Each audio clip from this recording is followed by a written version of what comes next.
Hello, my name is Luis Puche. I'm now going to introduce the development of the question form.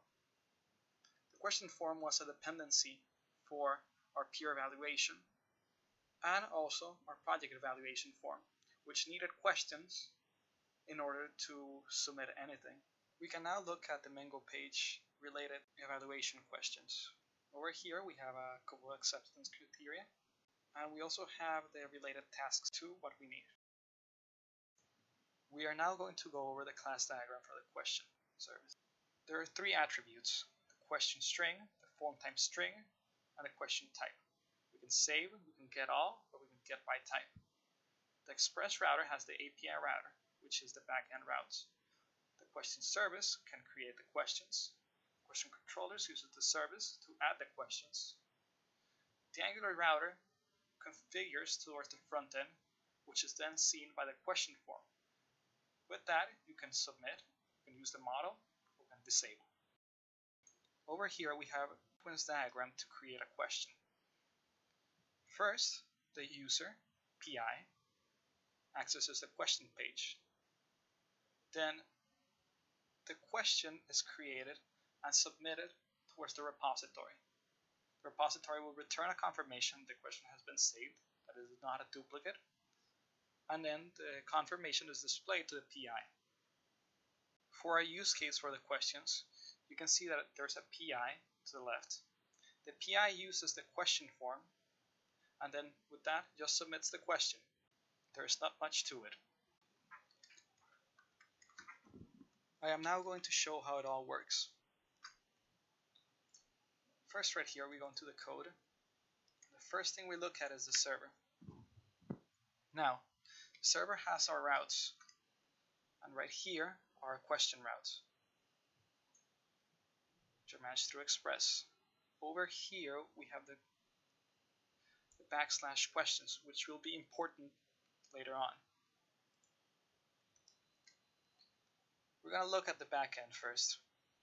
Here on our app, we go into models, and we can see right here the question model. It has three things: the question, form type, and the question type. This will all be relevant once I show you the front end. Here in routes, we have the mentioned question route that we saw on the server.js. And right here, it gives us a notification when it saves, and it uses schema to fetch the questions, everything from the form that we're going to see in a little bit, and create the entry in database.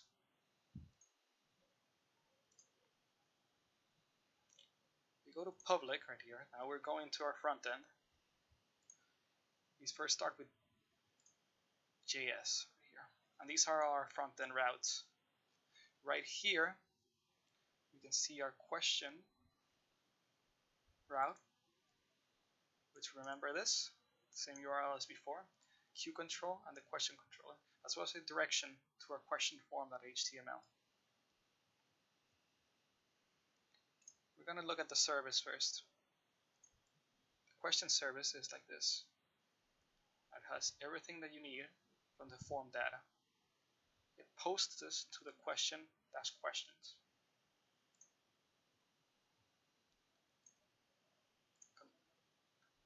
The service needs a controller. This controller is as follows right here. It will give a success, and if it's successful, it gives you the alert, the data message. Notice right here that it uses the service.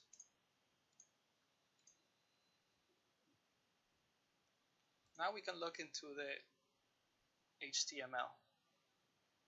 Here in views, we have the index. In the index, we have the controller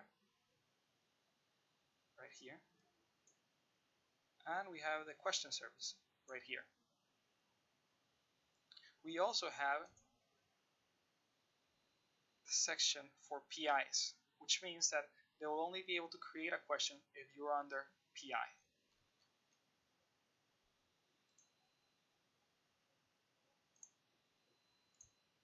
Then finally, we'll look at the question page. right here. This uses queue control to send the form data question right here. This one's the question itself, the form type to send the peer evaluation or either feedback, and the question type, which is scale, true or false, or short answer, and the submit button. I'd like to talk about shortcomings and possible improvements for the question form. First of all, the question form is a little bit limited. It only has a few options, and it would be great if it could be more customizable, adding different names to different questions on the scale, as well as creating your own type of questions. That about covers everything, so thank you for watching.